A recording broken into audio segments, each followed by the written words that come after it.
El fet d'adaptar la novel·la avui en dia té uns canvis molt importants. No tens els mateixos entorns, les mateixes pressions, les mateixes circumstàncies que dir llavors. El tema dels aliens ha canviat completament. L'any 74 era molt valent i molt modern parlar d'aliens, avui no, ho ha parlat tothom. I nosaltres no teníem pressupost per parlar d'aliens. En canvi, avui preocupa més a la gent un canvi climàtic, el calentament global, tempestes solars, aquest tipus de coses, que no pas el tema extraterrestre. Per tant, ens movem cap aquí. A nivell polític, sí que jo crec que la Fals, per exemple, té un paper molt important a la pel·lícula.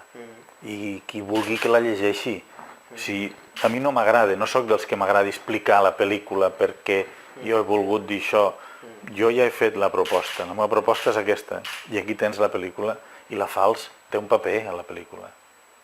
I per mi té un paper doble, un paper local molt evident, però molt, i després un paper global també molt evident.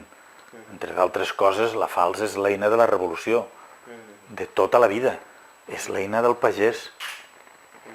I hi ha la Fals, hi ha la Forca, hi ha el Chapo, i tenen una presència molt, molt, molt potent.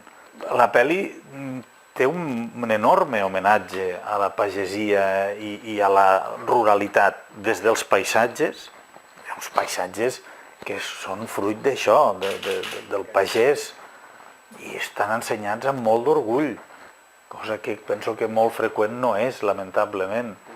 I després el paper de l'hort, el paper de les eines de la pagesia, la baralla del final, amb la forca, l'aixada i la Fals, això no es veu amb gaire freqüència i crec que està molt ben integrat i funciona la mar de bé. La imatge que es veuen clavades a dalt, algun dia algú s'hi fixarà. Si ho he de dir jo no queda bé, això ho ha de dir algú de fora, algú que realment ho interpreti així, perquè potser tu penses que has fet la gran seqüència, a la gent li importa un pepino. Noi, això va com va.